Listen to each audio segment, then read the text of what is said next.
Llevaba 4 días sin comer. Mientras la élite bailaba en seda bajo candelabros de cristal, su cuerpo se estaba apagando. Cuando sus rodillas finalmente cedieron sobre el pulido suelo de mármol, no fue la muerte quien la atrapó. Fue el agarre letal e implacable del mismísimo Rey Alfa. Para entender cómo una mujer lobo acaba muriendo de hambre en medio de la sociedad moderna, hay que comprender la brutal economía de la manada Red Creek. Para el mundo humano exterior, Red Creek era una tranquila comunidad maderera de clase trabajadora en el noroeste del Pacífico. Pero dentro de la jerarquía de la manada, era una pesadilla feudal. Estaba gobernada por el Alpha Derek Lawson. Cora Hastings tenía 20 años. Era una loba sin transformar y estaba completamente sola. En la biología de los hombres lobo, un cambio tardío casi siempre es provocado por un trauma severo o desnutrición crónica. Para Cora fueron ambas cosas. Después de que sus padres murieran en un trágico accidente en el aserradero, cuando ella tenía 15 años, quedó bajo la tutela de la manada. Los subsidios de bienestar ordenados por el rey Alpha regional debían cubrir sus gastos. Pero el Alpha Lawson tenía la costumbre de desviar silenciosamente esos fondos a sus propias cuentas en el extranjero. Los lobos sin transformar como Cora eran marcados como defectuosos. Se les quitaban las protecciones de la manada. Se les prohibía cazar en tierras de la manada. Y se les sometía a un impuesto del 90% sobre cualquier salario humano que ganaran. Cora trabajaba 60 horas a la semana en un restaurante de carretera justo al otro lado del límite del condado. Para cuando los secuaces del Alpha Lawson cobraban las cuotas de la manada, a ella apenas le quedaba para alquilar un remolque con goteras y sin calefacción. El remolque era de una propietaria humana, la señora Higgins. No había dinero para comida. Para un humano normal, estar sin comida es agonizante. Para un hombre lobo con un metabolismo celular acelerado, es una decadencia rápida e insoportable. Su cuerpo estaba desesperado por combustible. Necesitaba mantener su factor de curación y su alta temperatura corporal. Así que había comenzado a canibalizar su propio tejido muscular. El baile real de apareamiento era un censo arcaico pero legalmente vinculante. Lo ordenaba el rey Alfa cada 5 años, y fue lo peor que pudo haberle pasado. La asistencia era obligatoria para todos los lobos solteros de entre 18 y 25 años. No presentarse se consideraba traición a la corona. Se castigaba con el exilio permanente. Y para una hembra hambrienta y sin transformar, eso era una sentencia de muerte. 4 días antes del baile, a Cora se le acabó la avena. 3 días antes del baile, bebió agua caliente con sal. Lo hizo para engañar a su estómago y detener sus calambres violentamente dolorosos. 2 días antes, le rogó al médico de la manada, el doctor William Gable, que le diera una simple intravenosa de glucosa o suplementos vitamínicos. Él miró sus mejillas hundidas y sus manos temblorosas. Se burló y le dijo que los suministros médicos de la manada estaban reservados para los miembros contribuyentes de la sociedad. El día del baile, Cora funcionaba solo con adrenalina y la pura y obstinada voluntad de sobrevivir. Había cambiado su único abrigo de invierno en una casa de empeños local. Lo hizo por un vestido oscuro de terciopelo esmeralda. Era una prenda preciosa, pero le quedaba holgada en su cuerpo demacrado. Apenas ocultaba las líneas afiladas y salientes de sus clavículas. Se ajustó la cintura con imperdibles. Se aplicó una gruesa capa de base de maquillaje barata para ocultar las ojeras amoratadas y hundidas. Y subió al autobús fletado que iba a la finca Sterling. Cada sacudida del autobús le provocaba oleadas de náuseas. Los otros jóvenes lobos de Red Creek reían y cotilleaban. Bebían champán en copas de plástico. Chloe, la hija de un ejecutor de alto rango, chocó deliberadamente contra el hombro de Cora. Le envió una punzada de dolor cegador por la columna. «Cuidado, enana», se burló Chloe, recorriendo con la mirada el vestido de segunda mano de Cora. «No manches la tapicería. El rey no quiere que vagabundas enfermas apesten su palacio». Cora no tenía energía para responder. Apoyó la frente en el frío cristal de la ventana. Su visión se llenaba de puntos negros. Todo lo que tenía que hacer era entrar, escanear su chip de identificación en el mostrador de registro, esconderse en un rincón durante 2 horas y marcharse. Y lo más importante, sabía que habría comida. Los bailes reales eran legendarios por su suntuoso servicio de comida. Si lograba meter unos panecillos o un trozo de carne curada en su bolso, podría sobrevivir una semana más. Esa única y desesperada esperanza era lo único que la mantenía en pie. Mientras, el autobús atravesaba las imponentes puertas de hierro forjado de la finca del rey. La finca Sterling era un monumento a la riqueza y al poder absoluto. El rey Alpha Gabriel Sterling no era solo un monarca del mundo sobrenatural, era un titán en el mundo humano. Controlaba un vasto imperio de bienes raíces y envíos globales. El salón de baile era cavernoso. Tenía techos dorados, candelabros de cristal en cascada y suelos de mármol negro. Estos reflejaban los atuendos brillantes de 1000 lobos. Para Gabriel, el baile era una formalidad irritante. A sus 28 años, era despiadado y políticamente astuto, y estaba completamente agotado por el desfile interminable de hembras ambiciosas. Eran presentadas ante él por alfas codiciosos. De pie en el estrado elevado al fondo de la sala, flanqueado por su beta, Thomas Reed, Gabriel observaba a la multitud con ojos fríos y depredadores. «La manada de Lawson acaba de llegar», murmuró Thomas, revisando una tableta. «Los números han vuelto a bajar. Él alega que ha sido una mala temporada de gripe». La mandíbula de Gabriel se tensó. «Lawson es un mentiroso. Audita sus cuentas a primera hora del lunes. Quiero saber a dónde van realmente los subsidios de bienestar regionales». Abajo, en la pista, Cora se estaba muriendo. En el momento en que cruzó las grandes puertas dobles, la sobrecarga sensorial la golpeó como un puñetazo. Los sentidos de un hombre lobo sano son agudos. Los de un hombre lobo hambriento son desesperados. Fluctúan salvajemente entre la hiperconciencia y el entumecimiento total. El rugido de 1000 voces resonaba en su cráneo como cristales rompiéndose. Los olores pesados y sofocantes de perfumes caros, almizcles y lociones para después de afeitarse le obstruían la garganta. Pero debajo de todo eso estaba la comida. Su estómago se contrajo tan violentamente que tuvo que morderse el interior de la mejilla para no gritar. El sabor metálico de su propia sangre inundó su boca. Camareros con impecables chaquetas blancas se movían entre la multitud. Llevaban bandejas de plata repletas de venado asado, pato sellado, panes artesanales y montañas de fruta fresca. El único foco de Cora se centró en una bandeja de panecillos calientes con mantequilla. Estaba en una mesa de banquete a unos 12 metros de distancia. Parecía un espejismo en el desierto. Dio un paso, pero sentía las piernas como si se movieran a través de cemento húmedo. Su temperatura corporal estaba bajando peligrosamente. El sudor frío que se adhería a su espalda era un signo clínico de shock hipoglucémico, pero a ella no le importaba. Solo necesitaba un trozo de pan. Dio otro paso, zigzagueando con inestabilidad entre un grupo de élites que reían. Su respiración se volvió superficial. Los puntos negros en su visión se expandieron. Se tragaron los bordes de la sala hasta que solo pudo ver un túnel de luz enfocado en la mesa del banquete. Arriba en el estrado, Gabriel se tensó de repente. A mitad de una frase, dejó de hablar con Thomas. Levantó la cabeza bruscamente, con las fosas nasales dilatadas. A través del hedor abrumador de 1000 lobos diferentes, un aroma cortó el aire con una claridad aterradora. Era tenue, enmascarado por maquillaje barato y el humo rancio del autobús. Pero debajo de eso era petricor y miel silvestre. Lluvia sobre tierra seca. Compañera. El lobo de Gabriel, normalmente controlado bajo capas de hielo aristocrático, se estrelló violentamente contra sus costillas. Dio un paso adelante. Sus ojos escaneaban la enorme multitud, buscando la fuente. Abajo, Cora estaba a 1,5 metros de la mesa. Extendió una mano temblorosa. Sus dedos rozaron el borde del mantel de lino blanco.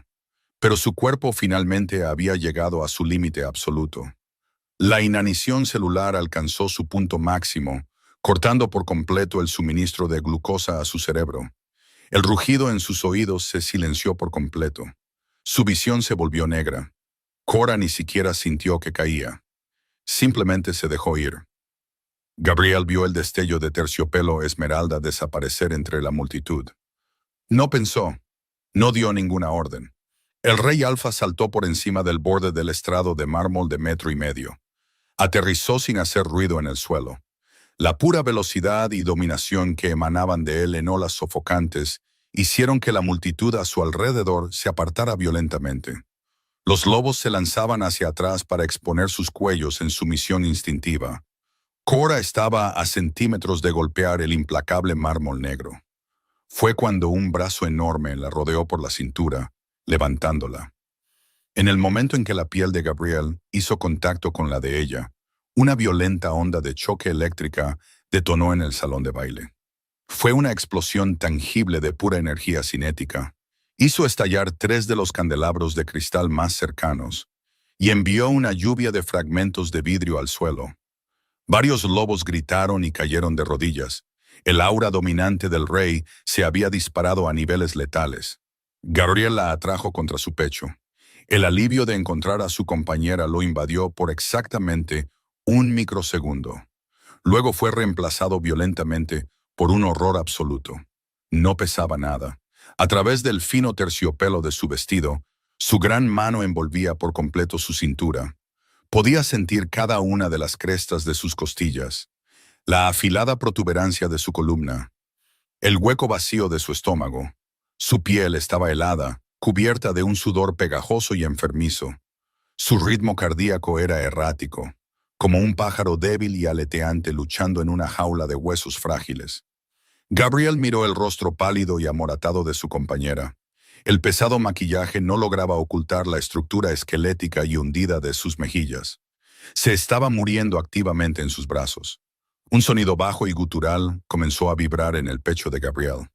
Un sonido que no se había escuchado en el linaje Sterling durante siglos. Era el sonido primario y aterrador de un alfa que se da cuenta de que su compañera ha sido torturada. El salón de baile quedó en silencio absoluto. La música se detuvo abruptamente. Thomas. La voz de Gabriel era apenas un susurro. Sin embargo, resonó en las paredes de mármol con la fuerza de un trueno. El Beta Thomas Reed estuvo a su lado en una fracción de segundo. Sus propios ojos se abrieron de par en par al ver el estado de la chica en los brazos del rey. «¡Cierren las puertas!». «Las puertas», ordenó Gabriel. Sus ojos nunca dejaron el rostro sin vida de Cora mientras la levantaba en brazos sin esfuerzo. Su mirada se alzó entonces, fijándose en el rostro aterrorizado del alfa Derek Lawson. Estaba paralizado cerca del buffet. Los ojos del rey pasaron de su marrón humano a un vibrante y brillante dorado. «Cierren las puertas», repitió Gabriel. Su voz se convirtió en un gruñido demoníaco de doble tono que hizo vibrar las tablas del suelo. «Y que nadie de la manada Red Creek salga vivo de esta habitación». El ala médica privada de la finca Sterling, operada por contratistas del grupo médico Kensington, rivalizaba con los centros de trauma de Johns Hopkins. Pero cuando Gabriel abrió de una patada las puertas dobles reforzadas, la instalación de última generación pareció demasiado pequeña para contener su terror. «Pendleton. Ahora». El rugido de Gabriel rompió el silencio estéril. El doctor Arthur Pendleton, jefe de medicina sobrenatural, corrió por el pasillo. Un equipo de enfermeras de trauma lo seguía. Cuando vio al rey Alfa llevando a la frágil chica inconsciente con el vestido de terciopelo de segunda mano, su compostura profesional flaqueó brevemente.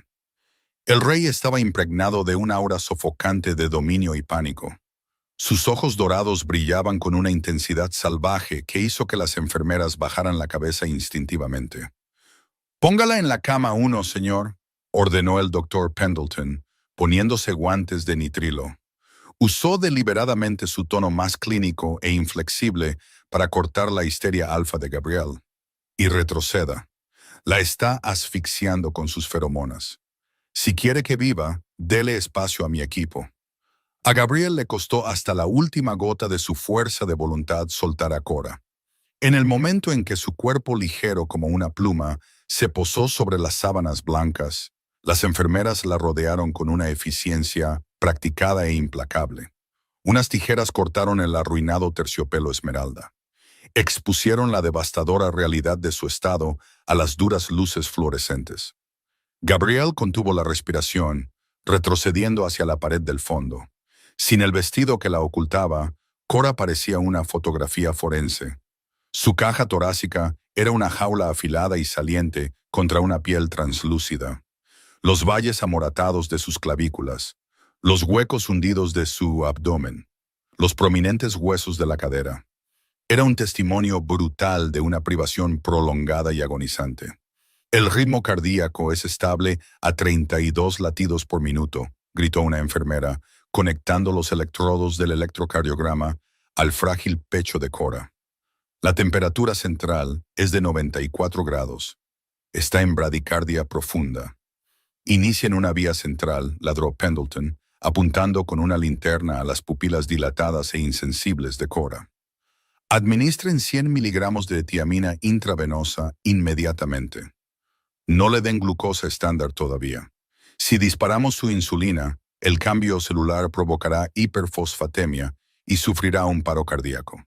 Tenemos que manejar esto como un síndrome de realimentación extremo. Quiero análisis completos.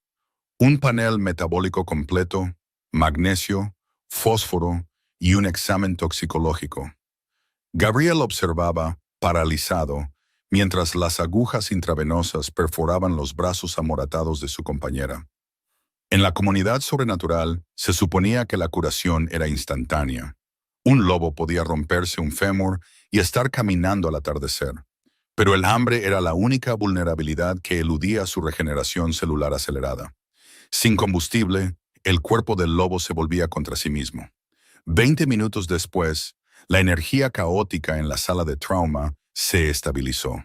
Se convirtió en un tenso zumbido rítmico de los monitores cardíacos. Cora estaba conectada a un goteo especializado de nutrición parenteral total. Le administraba una emulsión cuidadosamente calculada de aminoácidos, lípidos y electrolitos directamente en su torrente sanguíneo. Estaba envuelta en mantas térmicas Bayer Hooger. Su rostro pálido parecía agónicamente pequeño contra las almohadas. El Dr. Pendleton se acercó a Gabriel con expresión sombría. Sostenía una elegante tableta digital. «Está estable por el momento», dijo Pendleton, manteniendo la voz baja. Pero Gabriel, esto no fue solo negligencia. Esto fue una tortura sistémica y calculada. Los ojos dorados de Gabriel se clavaron en el médico. «Explícate». Su densidad ósea y atrofia muscular sugieren que ha estado viviendo con menos de 400 calorías al día durante años, afirmó Pendleton, deslizando el dedo por la pantalla. Pero eso no es lo peor. El examen toxicológico ha llegado. Encontramos niveles crónicos de trazas de Aconitum napellus, acónito sintético, en su torrente sanguíneo. La temperatura de la habitación bajó 10 grados. El monitor cardíaco conectado a Cora se disparó ligeramente cuando el aura depredadora de Gabriel se encendió. Esto hizo que el equipo médico zumbara con interferencia estática. «Acónito», repitió Gabriel. La palabra le supo a ceniza en la boca. «Una cepa modificada y muy diluida», confirmó Pendleton. «No lo suficiente como para matarla de golpe, pero sí para actuar como un inhibidor metabólico permanente. Suprimió su factor de curación e impidió a la fuerza su transición. Tiene 20 años, señor. La única razón por la que no se ha transformado es porque fue encadenada químicamente a su forma humana. Alguien la ha mantenido intencionadamente débil, enferma e indefensa». Gabriel no gritó, no rompió nada. La rabia explosiva y volátil del salón de baile se desvaneció. Fue reemplazada por un frío y aterrador cero absoluto. Miró el frágil subir y bajar del pecho de Cora bajo las mantas térmicas. Memorizó las ojeras oscuras bajo sus ojos, el estado brutalizado de sus manos. «Manténla a salvo, Arthur», dijo Gabriel. Su voz estaba completamente desprovista de emoción. Era la voz de un verdugo. «Si su corazón se detiene, el mío también». Se dio la vuelta y salió del ala médica. Afuera en el pasillo, el beta Thomas Reed estaba esperando. Sostenía un grueso portafolios de cuero. Thomas echó un vistazo al rostro de Gabriel y supo que la diplomacia había muerto. El salón de baile está asegurado, informó Thomas enérgicamente, poniéndose al paso del rey mientras se dirigían al ala de interrogatorios privada de la finca. El Alpha Derek Lawson está detenido en la celda de detención número 4. También hice que nuestros equipos legales y de contabilidad forense investigaran las finanzas de Red Creek. Utilizamos nuestros contactos en Vanguard Health Systems y las juntas federales de impuestos. Y, exigió Gabriel, sus zancadas devorando el suelo de mármol. Es una red masiva de malversación, dijo Thomas, abriendo el portafolios. Lawson ha estado usando una corporación fantasma, Cascadia Timber Exports, para desviar los subsidios de bienestar regionales de las cuentas de la manada. Además, como Cora Hastings es técnicamente una humana sin transformar, según la ley de la manada, Lawson la ha estado sometiendo a un impuesto del 90% sobre su salario mínimo del restaurante. La obligó a alquilar un remolque en ruinas en las afueras del pueblo. El propietario humano es en realidad la cuñada de Lawson. La ha estado matando de hambre sistemáticamente, robándole su salario. Y ha usado trazas de acónito para asegurarse de que nunca se transformara y obtuviera los derechos legales de un miembro de pleno derecho de la manada. Llegaron a la pesada puerta de acero reforzado de la celda de detención número 4. Gabriel se detuvo, apoyando la mano en el escáner biométrico. Thomas, dijo Gabriel suavemente, contacta a la Comisión de Bolsa y Valores y a la División de Delitos de Cuello Blanco del FBI. Envíales cada prueba sobre Cascadia Timber Exports. Lawson se va a pudrir en una penitenciaría federal humana por fraude electrónico y evasión de impuestos. Pero primero, la cerradura hizo clic en verde. Tiene que responderme a mí. Dentro de la sala de interrogatorios, Derek Lawson caminaba de un lado a otro. Sudaba profusamente a través de su esmoquín hecho a medida. Cuando la puerta se abrió y Gabriel entró, Lawson cayó inmediatamente sobre una rodilla. Expuso su cuello en una desesperada muestra de sumisión. «Mi rey», tartamudeó Lawson, sus ojos mirando al suelo. «Le juro que no sabía que la chica estaba enferma. Es una defectuosa, un elemento rebelde en mi manada. Se niega a trabajar. Ella...»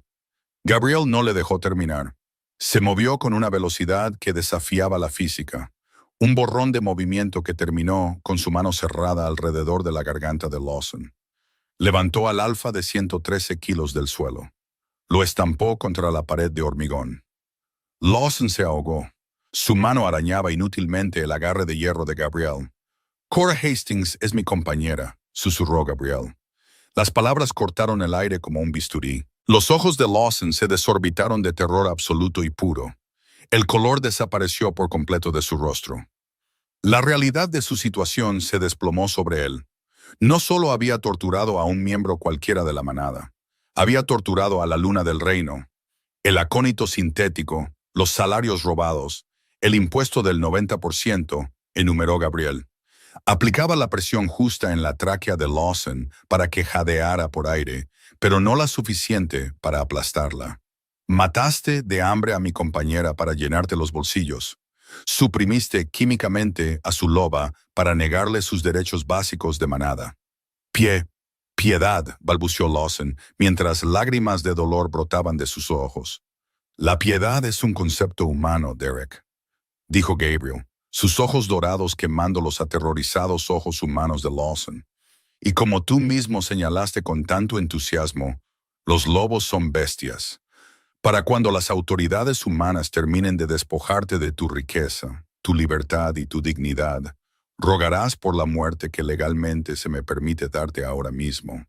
Se te despoja de tu título de alfa. Tu manada se disuelve y es absorbida por la finca real. No eres nada». Gabriel lo soltó. Lawson se desplomó en el suelo, un montón lloroso e hiperventilando. «Límpialo y entrégalo al FBI», le ordenó Gabriel a Thomas sin mirar atrás. Pasó por encima del alfa caído en desgracia y salió. Pasaron 72 horas antes de que Cora despertara. La conciencia no regresó de golpe. Llegó en fragmentos de sensación. Primero, fue la ausencia absoluta y desconcertante de frío. Durante años, el frío había vivido en lo profundo de sus huesos. Un compañero constante y roedor en su remolque sin calefacción. Ahora se sentía envuelta en un calor profundo y pesado. Segundo, fue la ausencia de la agonía desgarradora en su estómago. Había un dolor sordo, una extraña pesadez, pero los violentos y punzantes calambres de hambre habían desaparecido. Finalmente, se dio cuenta de un sonido, un pitido constante y rítmico. Cora forzó sus pesados párpados a abrirse. La iluminación de la habitación era tenue y cálida. Se filtraba a través de cortinas de seda transparente. Estaba acostada en una cama lo suficientemente grande como para 3 personas, enterrada bajo edredones de plumas. Intentó mover su brazo derecho y sintió el tirón de una vía intravenosa pegada al dorso de su mano. El pánico, frío y agudo, atravesó inmediatamente su neblina inducida por los fármacos. Recordó el baile, el hambre, la humillación absoluta de caer. Iban a cobrarle por esto. Los médicos del rey le iban a pasar la factura. Y Lawson la arrojaría a las mazmorras de la manada por la deuda. Se incorporó de golpe, un jadeo entrecortado escapando de su garganta. Pero una repentina ola de mareo la golpeó como una pared de ladrillos. Cuidado, tranquila. Por favor, Cora, no te muevas. La voz era profunda, increíblemente rica, y estaba saturada de una orden suave y tranquilizadora que instantáneamente eludió su pánico.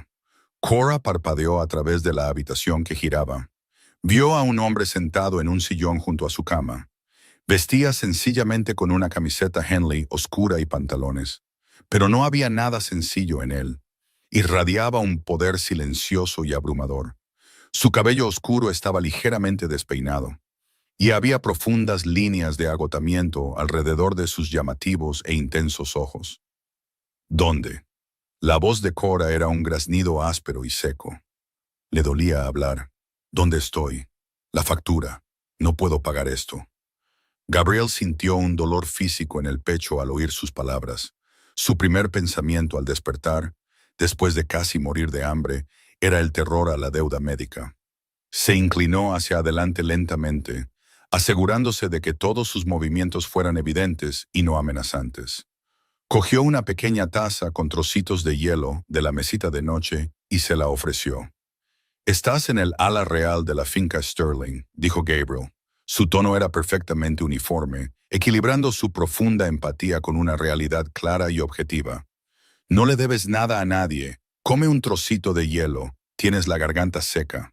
Cora lo miró fijamente, con el corazón martilleando contra sus costillas. Lo reconoció de los libros de historia de la manada. El rey Alfa, Gabriel, tembló al extender la mano, tomando la taza de su enorme mano. Sus dedos rozaron los de él, y una sacudida de electricidad repentina y sorprendente recorrió su brazo. Se instaló como un calor profundo y vibrante en su pecho. Dejó caer la taza. Repiqueteó contra la manta, derramando hielo por todas partes. Se miró las manos, luego lo miró a él, conteniendo la respiración. Las leyendas, la biología, el repentino y abrumador aroma a lluvia y miel silvestre que de repente despejaba el olor medicinal de la habitación. «Tú», susurró ella, con los ojos muy abiertos por la sorpresa. «Sí», dijo Gabriel suavemente, sin moverse un centímetro. La dejó procesar la realidad del vínculo a su propio ritmo. «Soy tu compañero, y estás completamente a salvo». Cora se dejó caer contra las almohadas, con la mente en cortocircuito. «Soy defectuosa. No puedo transformarme. Soy una enana», recitó los insultos con los que la habían alimentado durante años, creyendo que eran hechos médicos. «No eres defectuosa», corrigió Gabriel con firmeza. Su voz no dejaba lugar a discusión. «Has sido envenenada. Tu antiguo alfa, Derek Lawson, te estaba dosificando con un inhibidor metabólico sintético y malversando los fondos de tu manada. No fallaste en transformarte, Cora. Fuiste suprimida médicamente y matada de hambre sistemáticamente». Cora procesó las palabras lentamente. Envenenada. Malversación. Las noches interminables llorando de hambre. El agotamiento hasta los huesos de trabajar en el restaurante. La burla brutal de sus compañeros de manada. No era porque estuviera rota. Era porque fue víctima de un asalto corporativo y físico calculado. Lágrimas, calientes y rápidas, comenzaron a derramarse por sus pestañas. No era solo tristeza, era el alivio explosivo y abrumador de la validación. No estaba loca, no era débil. Gabrielle finalmente se movió. Se sentó en el borde del colchón, su gran cuerpo completamente enfocado en ella. No la invadió, pero extendió la mano. Limpió suavemente una lágrima de su mejilla hundida con el pulgar. A Lawson se le ha despojado de su título y ha sido entregado a las autoridades federales por delitos financieros, declaró Gabrielle, anclándola en la realidad del presente. Tu manada está disuelta. Estás bajo mi protección absoluta. El doctor Pendleton tiene un plan de nutrición cuidadosamente pautado para ti. Llevará meses reconstruir tu densidad ósea y tu masa muscular, y el proceso no será fácil, pero nunca, nunca más volverás a pasar hambre. Eso no es una promesa, es un hecho. Cora lo miró a los ojos, viendo la verdad inquebrantable escrita allí. La inanición había terminado. El juego de la supervivencia había llegado a su fin. Respiró temblorosamente. Apoyó lentamente la mejilla en la calidez de su palma, y por primera vez en 5 años, simplemente se permitió descansar. ¿Les gustaría que profundizara en el proceso de rehabilitación física de Cora? ¿O que explorara las consecuencias políticas del desmantelamiento de la infraestructura de una manada corrupta por parte del rey? El viaje de Cora, de ser una marginada médicamente suprimida a convertirse en una luna reinante, implica una curación y una justicia complejas. Ya sea que nos sumerjamos en los juicios corporativos de Derek Lawson o en los momentos íntimos de Cora descubriendo a su loba, hay mucho más por descubrir.